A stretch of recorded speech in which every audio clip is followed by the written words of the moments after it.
Tihar central জেলের ফাঁসির সাজাপ্রাপ্ত এক বন্দী মৃত্যুর আগে একটি ইচ্ছা প্রকাশ করেছিল, এক রাতের জন্য বিয়ে করার।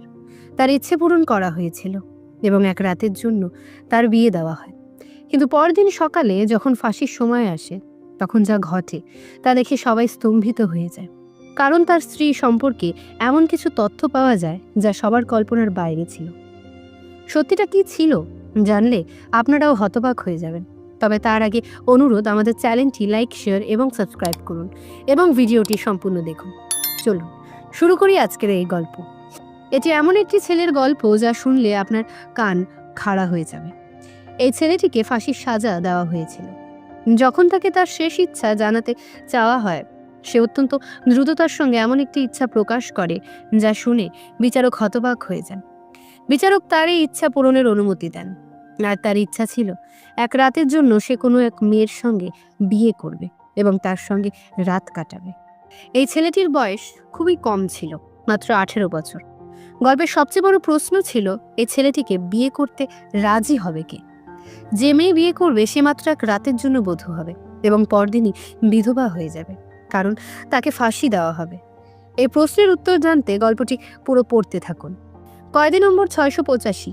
মাত্র 18 বছর বয়সী একটি ছেলে, তার চেহারায় এমন একটি অভিব্যক্তি ছিল যা দেখে আমি তাকে নিষ্পাপ বলতে পারতাম না, আবার পুরোপুরি দ্রুতও না। তাকে দেখলে মনে হতো সে গভীর কোনো চিন্তায় মগ্ন। তার চেহারায় এমন একটি বিষণ্ণতা ছিল যা দেখে আমার মন ভারী হয়ে যেত। আমার সবচেয়ে বেশি কষ্ট হতো এই ভেবে যে সে এত কম বয়সে ফাঁসির সাজা পাচ্ছে। মাত্র 18 থেকে 19 বছরের জীবনে সে এই পৃথিবী ছেড়ে চলে যাচ্ছে, অথচ তার সামনে জীবনের কত সুযোগই না ছিল। আমি জানতে চেয়েছিলাম এমন কি অপরাধ করেছে সে, যার জন্য তাকে মৃত্যুদণ্ড দেওয়া হয়েছে। কিন্তু তার চেহারার বিষণ্ণতা দেখে কথা বলতে আমার মন সরে যেত।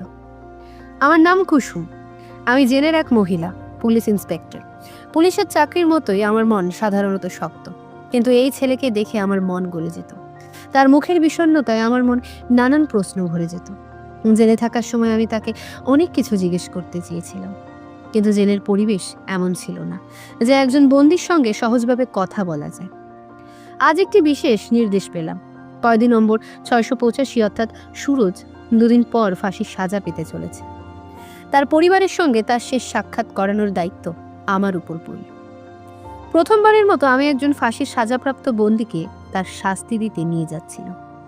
আমার মন ভীষণ অস্থির হয়েছিল। আমি সিদ্ধান্ত নিয়েছিলাম যে সুরজের শেষ ইচ্ছার কথা আমি অবশ্যই জানতে চাইব। মৃত্যুর আগে শেষ ইচ্ছা জানতে চাওয়া একজন সাজাপ্রাপ্তি বন্দীর অধিকার। তা সে তার প্রিয় খাবারের ইচ্ছে প্রকাশ করুক বা প্রিয়জনের সঙ্গে দেখা করার, সেই ইচ্ছা পূরণ করা হয়। সুরজের শেষ ইচ্ছাও জানতে চাওয়া হলো। তার পরিবারের লোকেরা যখন দেখা করতে এলো, তখন তার মা তাকে জড়িয়ে ধরে কাঁদছিলেন। বাবা, আমি নিশ্চিত ভগবান তোকে এই শাস্তি থেকে বাঁচাবে। আমার মন বলছে আমার ছেলে নির্দোষ। মায়ের কথাগুলো শুনে আমার মন করুণায় ভরে উঠল। মায়েরা এমন আশার কথা বলে, অথচ সুরজের ফাঁসি তো 2 দিন পর নিশ্চিত। পরদিন রবিবার বলে আজই সুরজের পরিবারের সঙ্গে তার দেখা করানোর নির্দেশ পেলাম।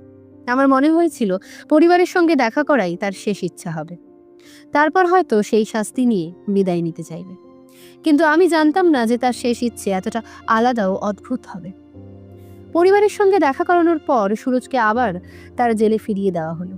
তার জীবনে মাত্র 48 ঘন্টা বাকি ছিল। একটু সহানুভূতি নিয়ে আমি তাকে প্রথমবার জিজ্ঞেস করলাম, সুরজ, তোমার মৃত্যুর আগে তোমার শেষ ইচ্ছে তো পূরণ হয়েছে, আর কোনো ইচ্ছে নেই তো? সে একটু তীক্ষ্ণ স্বরে উত্তর দিল, কোন ইচ্ছা পূরণ হলো? আমার একটা শেষ ইচ্ছা আছে, আমি সেটা পূরণ করতে চাই। তার দৃঢ় উত্তর শুনে আমি বললাম, তোমার শেষ ইচ্ছা নিশ্চয়ই পূরণ হবে, বলো কি চাও? সুরজ বলল, আমাকে কোনো উচ্চপদস্থ কর্মকর্তার সামনে নিয়ে যান। আমি আমার ইচ্ছা প্রকাশ করতে চাই, কিন্তু এমন কারো সামনে নয় যিনি তা গুরুত্ব দেবেন না। আমার ইচ্ছা খুব বিশেষ এবং আমি জানি তুমি কাউকে বলবে না। তার কথাগুলো শুনে রাগ হলেও আমি ভেবেছিলাম 2 দিনের অতিথির সঙ্গে শত্রুতা করে কি লাভ। তাই তাকে এসপি সাহেবের সামনে হাজির করলাম। এসপি সাহেব জিজ্ঞেস করলেন, বলো ছেলে, তোমার শেষ ইচ্ছা কি? আমি অবাক হয়ে দেখলাম এসপি সাহেব এক সাজাপ্রাপ্ত বন্দীর সঙ্গে এতটা নরম স্বরে কথা বলছেন। হয়তো তিনিও জানতেন সুরজের অপরাধ কি এবং কেন তাকে এত বড় শাস্তি দেওয়া হয়েছে।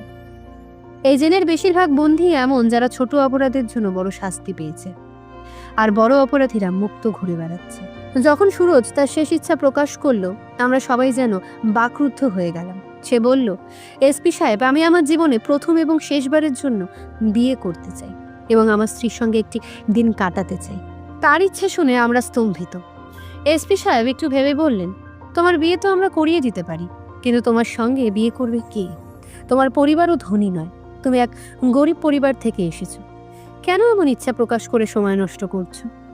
অন্য কোনো ইচ্ছে থাকলে বল, খাওয়ার বা কারোর সঙ্গে দেখা করতে চাওয়া। আমরা সবকিছু করতে রাজি আছি, কারণ তুমি এই পৃথিবী ছেড়ে চলে যাচ্ছ। এটা আমাদের জন্য দুঃখের, কিন্তু আইন কঠোর এবং সবার জন্য সমান।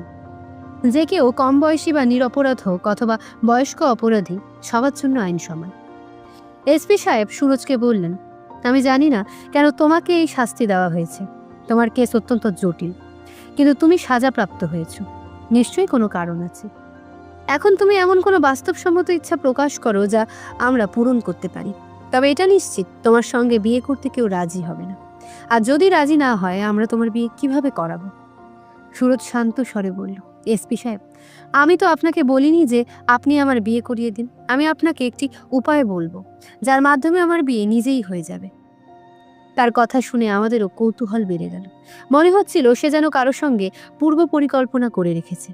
আমি ভাবছিলাম হয়তো সে জেলের কোনো নারী কর্মীর সঙ্গে বিয়ে করার কথা বলবে।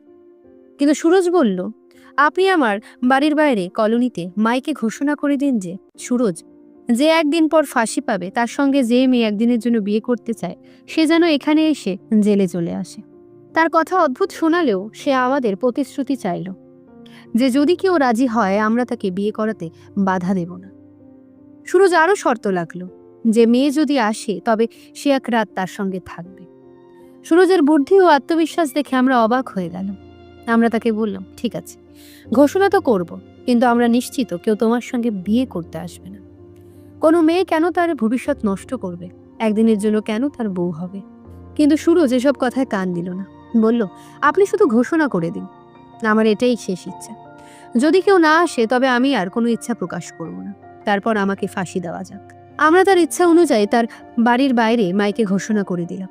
সঙ্গে এটাও বলা হলো যে মৃত্যুদণ্ডপ্রাপ্ত বন্দী এবং 2 দিন পর ফাঁসি পাবে। যদি কোনো মেয়ে তারপরেও বিয়ে করতে চায়, সে যেন থানায় এসে আমাদের জানায়। আমরা এটা মজার বিষয় হিসেবেই নিয়েছিলাম, কিন্তু 1 ঘন্টা পর সিপাহী অভয় এসে জানালেন জেলে একজন নারী এসেছে। সে বিয়ের পোশাক পরে এসেছে এবং তার সঙ্গে একজন পণ্ডিত মশাইও আছেন। এ খবর শুনে আমরা হতবাক হয়ে গেলাম। মনে হলো হয়তো কেউ মজা করছে। কিন্তু যখন আমি এবং এসপি সাহেব বাইরে গেলাম, তখন দেখলাম এক তরুণী দাঁড়িয়ে আছে। তার বয়স হবে বড়জোর 17-18 বছর। তার সঙ্গে সত্যি একজন পণ্ডিত মশাই আসছেন। পণ্ডিত মশাইয়ের হাতে আদালতের রেজিস্টারও ছিল। তরুণীকে দেখে মনে হচ্ছিল সে খুব ভালোভাবে বিয়ের জন্য প্রস্তুত হয়ে এসে। তরুণীর সাজসজ্জা দেখে আমার মনে সন্দেহ জন্মালো যে সুরজ কেন এমন ইচ্ছা প্রকাশ করল। মাত্র একদিনের জন্য বউ পাওয়ার ইচ্ছা তার কেন হলো? আর এই মেয়েটি কে? আমি পণ্ডিত মশাইকে জিজ্ঞাসা করলাম, এই মেয়েটি কে? তিনি বললেন, আমিও জানি না। সে আমার কাছে এইভাবেই নববধূর পোশাক পরে এসে বলল তাকে জেলে নিয়ে যেতে, কারণ সে সুরজের সঙ্গে বিয়ে করতে চায়। আমি তাকে অনেক বোঝালাম, কিন্তু সে কিছুতেই শুনল না। সে বারবার বলল, আমি সুরজকে বিয়ে করব। আমি জানি সে মৃত্যুদণ্ড প্রাপ্ত, কিন্তু তাতে কিছু যায় আসে না। একদিনের জন্য হলেও আমি আমার ইচ্ছে পূরণ করতে চাই, কারণ আমি সুরজকে ভালোবাসি। আমরা জানতাম না সুরজকে এমন কেউ এত ভালোবাসতে পারে যে নিজের ভবিষ্যতের কথা না ভেবে তার জন্য সবকিছু ত্যাগ করতে রাজি। বিষয়টি আমাদের কাছে অদ্ভুত লাগলেও আমাদের কাজ ছিল তার শেষ ইচ্ছা পূরণ করা। কোনো বাধা না দিয়ে আমরা পণ্ডিত মশাইকে ডেকে আনলাম। সুরজকে তার সেল থেকে অফিসে নিয়ে আসা হলো। পণ্ডিত মশাই তাদের বিয়ে সম্পূর্ণ করলেন। সুরজ বলল, আপনারা প্রতিশ্রুতি অনুযায়ী আমার স্ত্রীকে আমার সেলে পাঠাবেন। আমি তার সঙ্গে পুরো দিন কথা বলবো, পুরনো স্মৃতিগুলো ফিরিয়ে দেখব।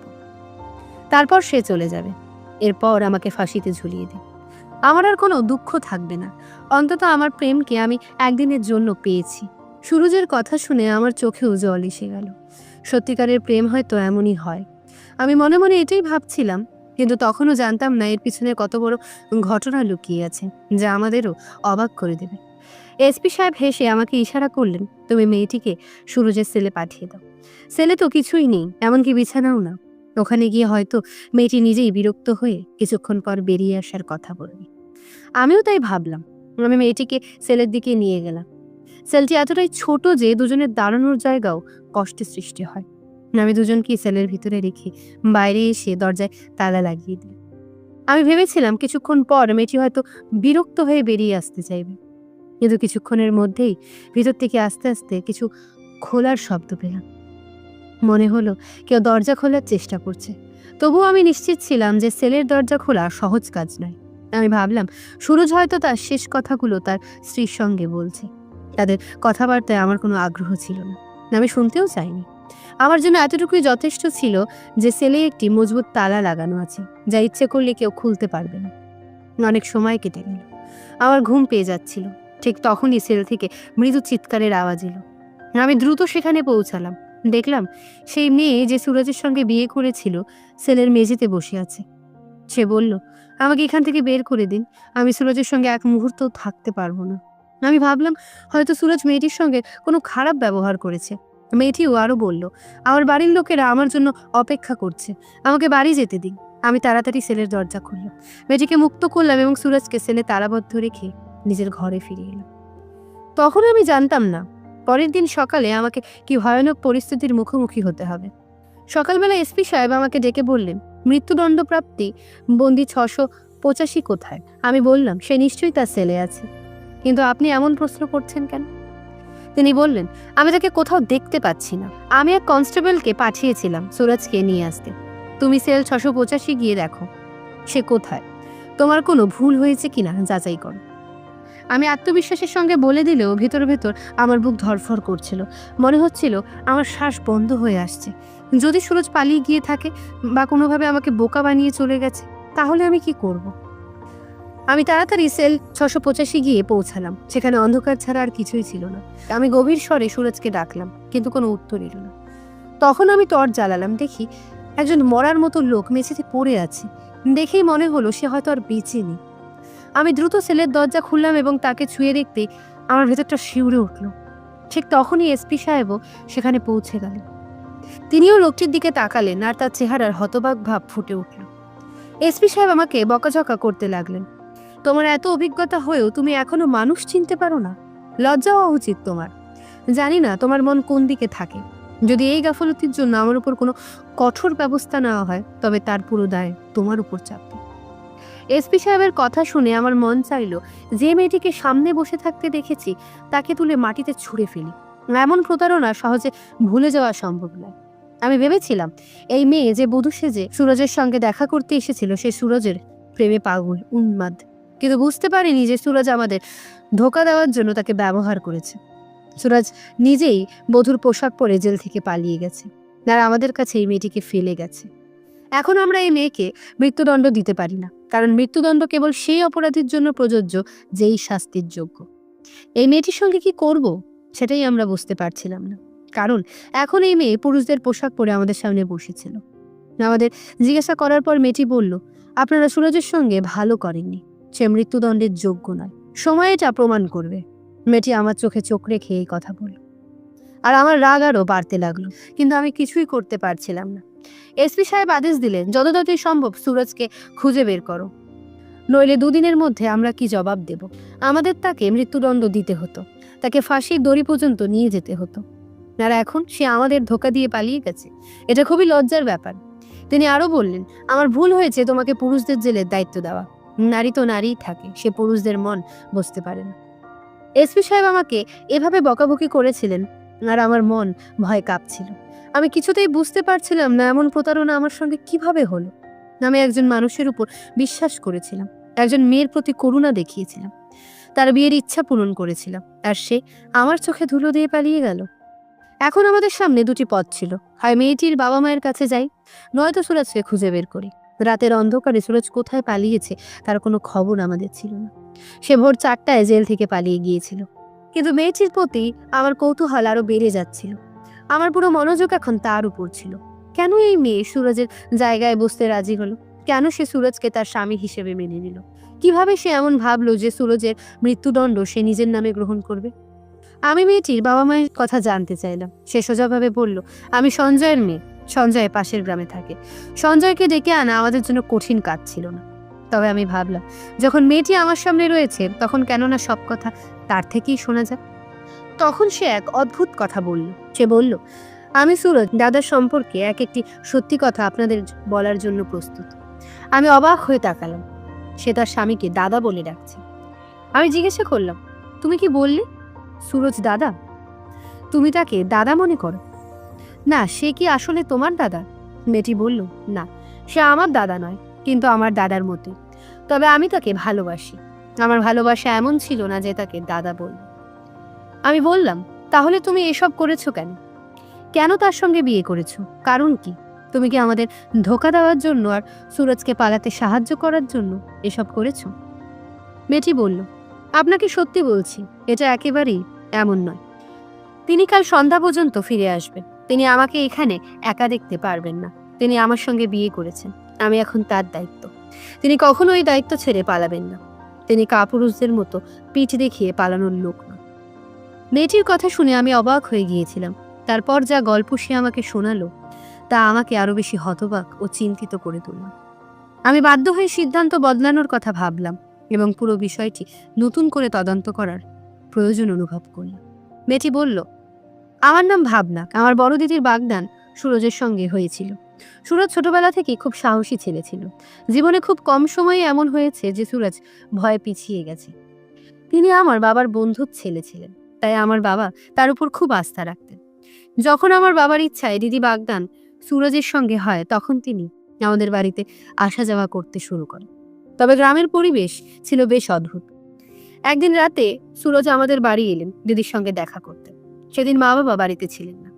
সুরজ তখন আমাদের পরিবারের সদস্যের মতোই হয়ে গিয়েছিলেন। আমরা দু বোন তখন বাড়িতে একা ছিলাম। বাড়িতে আর কেউ ছিল না। তিনি পিছনের দরজা দিয়ে এসেছিলেন। আমি বুঝতে পারলাম যে তিনি দিদির সঙ্গে দেখা করতে এসেছেন। দিদি তখন রান্নাঘরে চা বানাচ্ছিলেন, আর দুজনের মধ্যে কথা হচ্ছিল। এমন সময় হঠাৎ দরজায় জোরে জোরে শব্দ হতে লাগলো। আমি আতঙ্কিত হয়ে পড়লাম। মনে হলো হয়তো মা বাবা ফিরে এসেছেন। কিন্তু দরজায় উঁকি দিয়ে দেখি তিনজন লোক বাইরে দাঁড়িয়ে আছে। তাদের দেখে আমার রক্ত যেন জমে গেল। ভাবতেই পারিনি আমাদের দরজায় এমন লোক আসতে পারে। আমি জিজ্ঞেস করলাম, তোমরা কে? তারা বলল, দরজা খুলে দাও, না হলে দরজা ভেঙে ফেলবো। আমি তাদের অনেক অনুনয় বিনয় করলাম। বললাম, আমরা দুই বোন বাড়িতে একা আছি, তোমরা এখান থেকে চলে যাও। কিন্তু তারা মায়ের বোনের নামে গালাগালি দিতে শুরু করলো। বলল, আমরা ফিরে যাব না। আমাদের জানা আছে এই বাড়িতে আর কে আছে। তোমাদের বাড়িতে একজন ছেলে এসেছে, এটা আমরা স্পষ্ট জানি। তাদের এই আওয়াজ শুনে সুরজ জামাইবাবু বাইরে এলেন। তিনি দরজা খুলে দিলেন এবং আমাকে ভিতরে যেতে বললেন। আমি ঘরে চলে গেলাম, কিন্তু সুরজ তাদের সঙ্গে কথা বলতে লাগলো। তাদের মধ্যে একজন খুব নোংরা কথা বলল। সে বলল, যদি জানতাম এখানে মেয়েরা আছে তাহলে আমরাও ভালোবাসার কিছু ফুল ফোটাতাম, ভালো টাকা পয়সা দেব। এ কথা শুনে সুরজ জামাইবাবু সহ্য করতে পারলেন না। কারো ভবিষ্যতের স্ত্রী সম্পর্কে এমন বাজে কথা কেউই সহ্য করতে পারবে না। কিন্তু তখন সুরজ জামাইবাবু খালি হাতে ছিলেন, আর সেই লোকগুলোর কাছে অস্ত্র ছিল। বুদ্ধিমতার কাজ ছিল সে সময় চুপ থাকা, কারণ আমাদের দুই বোন বাড়িতে ছিলেন। তিনি তাদের বোঝালেন এবং বিদায় করলেন। তবে এরপর থেকে এটা রোজকার ঘটনা হয়ে দাঁড়ালো। আমাদের বাড়ির সামনে ৩-৪ জন বদমাশ দাঁড়িয়ে থাকতো। সুযোগ পেলেই তারা আমাদের বিরক্ত করত। একদিন এমন একটি ঘটনা ঘটলো যা আমাদের জীবনের গতিপথ চিরতরে বদলে দিল। আমার দিদি তার ঘরে ঘুমাচ্ছিলেন। তখন এক বদমাশ জানালা ভেঙে ঘরে ঢুকে পড়ে। সেই মুহূর্তে সুরজ জামাইবাবু বাড়িতে প্রবেশ করেন। তিনি ওই লোককে জানালা দিয়ে ঢুকতে দেখেন, না সহ্য করতে পারেননি। শুরু হয়েছিল এমন এক সংঘর্ষ যা শুধু আমার বোনের প্রাণ কেড়ে নেননি, বরং সুরজ জামাইবাবুর হাত দিয়েও এমন এক কাজ হয়ে গেল যার শাস্তি ছিল মৃত্যুদণ্ড। যদি আমরা ধনী হতাম বা আমাদের হাতে কোনো ক্ষমতা থাকতো, তাহলে নিশ্চয়ই এমনটা ঘটতো না। কারণ কারো বাড়িতে হামলা করে তার সম্মানের উপর আঘাত করার জবাবে ফুল তো কেউ ছুড়বে না। সুরজ জামাইবাবু যা করেছিলেন তা তার সম্মান এবং মর্যাদা রক্ষার জন্য করেছেন। তার উপর কোনো মামলা চলতে পারে না। কিন্তু গ্রামে যারা প্রভাবশালী তাদের কারণে সুরজ জামাইবাবুর জীবন নরকে পরিণত হয়েছিল। প্রথমে তিনি 6 মাস এদিক ওদিক লুকিয়েছিলেন, কিন্তু শেষমেশ তাকে ধরে জেলে পাঠিয়ে দেওয়া হয়। এখন যদি তিনি জেল থেকে বের হন, তবুও এই প্রভাবশালী লোকেরা তাকে বাঁচতে দেবে না। অথচ দোষ আমাদের নয়, দোষ তাদের যারা আমাদের বাড়িতে অকারণে বাজে নজর দিয়েছিল এবং আমাদের নির্দোষ অবস্থায় শাস্তি দেওয়ার চেষ্টা করেছিল। সুরজ জামাইবাবুর কাছে আমার মা কারাগারে দেখা করতে গিয়ে এই পরিকল্পনার কথা বুঝিয়েছিলেন। আমার মা তাকে প্রতিজ্ঞা দিয়ে বলেছিলেন, আমি আমার দ্বিতীয় মেয়েকেও তোমার জন্য উৎসর্গ করব, কিন্তু তোমাকে শাস্তি পেতে দেব না। আমাদের পরিবারে যতটা প্রয়োজন তোমার ততটা আর কারো নয়। আমি যদি মরে যাই তবুও কারো কিছু যায় আসে না। এই কথা বলতেই মেয়েটি কেঁদে ফেলল। আমি বুঝতেই পারছিলাম না এই মামলায় কি হতে চলেছে, কিন্তু ভাগ্যের দয়ায় সুরজ জামাইবাবু কিছু প্রভাবশালী লোকের সঙ্গে যোগাযোগ ছিল। তিনি শহরে সেই ব্যক্তির সঙ্গে দেখা করতে গিয়েছিলেন, যিনি বড় একজন অফিসার ছিলেন। তিনি সুরজ জামাইবাবুর হয়ে এক বড় আইনজীবী নিয়োগ করেন। একজন ভালো আইনজীবীর পরিচিতি থাকা মানুষের জন্য থানা এবং জেলের গারদ থেকে মুক্তি পাওয়ার পথ খুব সহজেই খুলে দেয়। কিন্তু মামলা অনেক দূর এগিয়ে গিয়েছিল। তবুও সে আইনজীবীর হুঁশিয়ারি এবং যুক্তি এসপি সাহেবকেও নড়বড় করে দিল। কারণ সুরজ জামাইবাবুর বিরুদ্ধে সাজা দেওয়ার কোনো প্রমাণ ছিল না, তার কাছে কোনো অস্ত্র ছিল না এবং তার নামে কোনো অস্ত্র কেনা হয়নি। ঈশ্বর হয়তো তার ভালোবাসা এবং সততার মান রেখেছিলেন, না হলে এত বড় একটি মামলায় কাউকে বেকসুর খালাস করতে আমি আগে কখনো দেখিনি। ঈশ্বর আমাদের সবার মনে এমন সত্যতা এবং ন্যায়বোধ জাগিয়ে তুলুন, যাতে আমরা কারো ক্ষতি না করি এবং নিজেদের সততায় অটুট থাকতে পারি। আমার ঈশ্বরের কাছে এটাই প্রার্থনা। আপনারা যদি আজকের গল্পটি পছন্দ করেন তবে ভিডিওটি লাইক করতে ভুলবেন না এবং আপনার বন্ধুদের সঙ্গে শেয়ার করবেন। আর হ্যাঁ, যদি এখনও আমাদের চ্যানেল সাবস্ক্রাইব না করে থাকেন তাহলে অবশ্যই সাবস্ক্রাইব করে দিন। দেখা হবে আগামীকাল একটি নতুন এবং আকর্ষণীয় গল্প নিয়ে। আমাদের সর্বদা আপনার ভালোবাসা এবং স্নেহে ভরিয়ে রাখুন। সবাইকে আমার আন্তরিক শুভেচ্ছা জানাই। ধন্যবাদ।